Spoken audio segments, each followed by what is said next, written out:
All right, here we are. We've gone from the cloud all the way back to the broadcast rack, and now we're at the final chapter.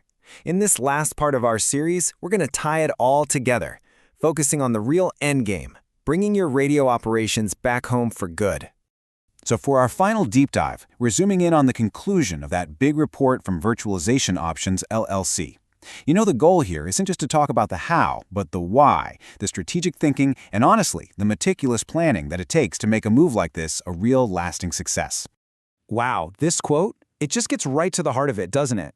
The report makes it super clear. Moving off the cloud is not just about swapping some servers around. It's a massive business decision. It's you saying, we are committed to excellence, to bulletproof security, and to being around for the long haul. Okay, so let's really dig into that. Let's explore exactly why bringing your infrastructure back in-house is such a huge commitment to what it means to be a top-tier broadcaster. You know, it really all boils down to this one powerful idea: operational autonomy. Think about it. In live radio, every single second counts. You literally can't afford to be at the whim of some cloud provider's new pricing model, their sudden policy changes, or their confusing service agreements. Having that direct, hands-on control, it's completely non-negotiable if you want to meet regulations and, stay on the air. So, what does that control actually get you? What are the real, tangible benefits of bringing everything back under your own roof? Let's break it down. Just look at this list. I mean, every single one of these points is basically the cure for a common cloud headache. You simplify compliance and get your autonomy back because you're in the driver's seat. Your security gets a massive boost because you're not sharing your sandbox with who knows how many other companies. And maybe best of all, you get financial predictability. You can finally escape those wild, unpredictable cloud bills. This chart just says it all so simply. Bringing your infrastructure back on-prem isn't just a technical move, it's a strategic one. And it's designed to max out these three core values. You can see them right there. You gain absolute control, you beef up your security, and you build a rock-solid foundation of operational stability. Okay, let's get real for a minute. A move this big, well, it comes with risks. But the report is great on this. It says the goal isn't to avoid risk completely, because that's impossible. The real key is to manage it so well that you come out the other side stronger and more resilient than ever before. And the report doesn't pull any punches here. It says a successful migration starts by looking the potential problems square in the eye.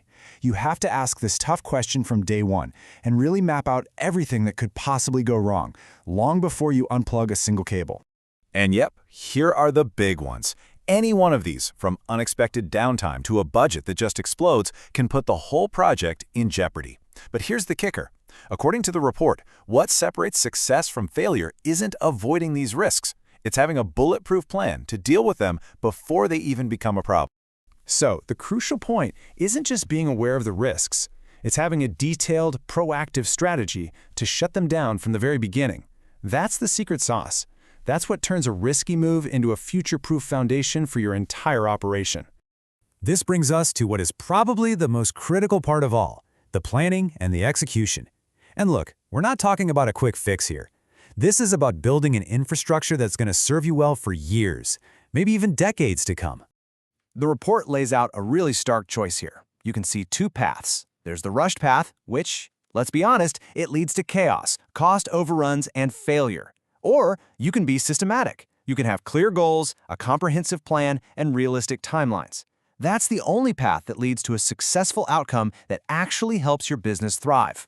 And to build that successful plan, the report gives us these 5 pillars. You absolutely need the right technical setup and a solid financial analysis. Of course, you need that proactive risk management we just talked about, but, and this is so important, you also have to think about the people, managing that organizational change, and a clear vision for the future. The report warns that if even one of these pillars is shaky, the whole thing could come crashing down. And that right there is the payoff. All that heavy lifting, all that meticulous planning, it's not just about dodging problems. It's about building a stable, high-performance broadcast operation that you actually own, that you control, and that isn't subject to the whims of somebody else's company.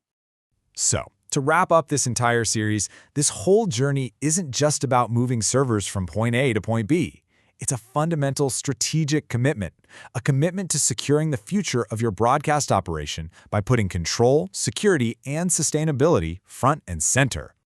So as we finish up, I really want to leave you with that one question to think about for your own organization. Is your infrastructure something you just depend on, or is it your strategic advantage? Because the answer to that question is going to define your resilience and your success for years to come.